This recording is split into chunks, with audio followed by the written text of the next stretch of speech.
નમસ્કાર દર્શક મિત્રો, હું છું બરખા. બી ઇન્ડિયાના ખાસ કાર્યક્રમ પુરાની યાદીમાં આપ સૌનું હાર્દિક સ્વાગત છે. આજનું સંસ્કરણ સમર્પિત છે એવી અભિનેત્રીને જેને માત્ર દક્ષિણથી લઈને બોલિવૂડ સુધી નથી, પણ સમગ્ર ભારતીય સિનેમાને પોતાના અભિનયથી એક નવી ઊંચાઈ આપી છે.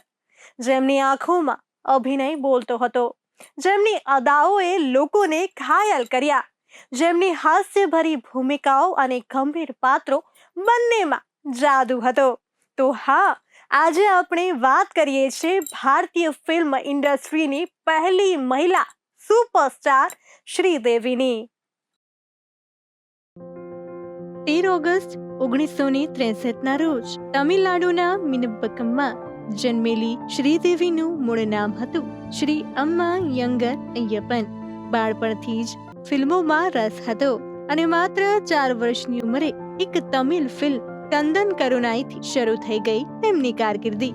શ્રીદેવી એક એવી અભિનેત્રી હતી કે જેમણે હિન્દી સિવાય તમિલ, તેલુગુ, મલયાલમ અને કન્નડ ભાષાની ફિલ્મોમાં પણ દમદાર અભિનય આપ્યો હતો. શ્રીદેવીને માત્ર સુંદરતા માટે નહીં, પરંતુ તેમના વર્સેટાલિટી માટે યાદ કરવામાં આવે છે. ચાંદની, લમ્હે, મોમ, ઇંગ્લિશ વિંગ્લિશ જેવી ફિલ્મોએ દર્શાવ્યું કે વર્ષો પછી પણ તેઓ ફરીથી પોતાની છાપ છોડી શકે છે. તેઓ એ ક્લાસના અભિનેત્રી હતા. તેમણે પાત્રને જીવંત બનાવી દીધા હતા. પરંતુ 24 ફેબ્રુઆરી 2018 એ તારીખ જ્યારે આખી ફિલ્મ ઇન્ડસ્ટ્રી એક અવ્યક્ત શોકમાં ગરકી ગઈ. શ્રીદેવી દુબઈમાં એક ખાનગી પ્રસંગે ગયેલા વખતે અકાળે જીવન વિદાય લીધી. પૂરી દુનિયા આ દુઃખદ સમાચારથી તૂટી પડી.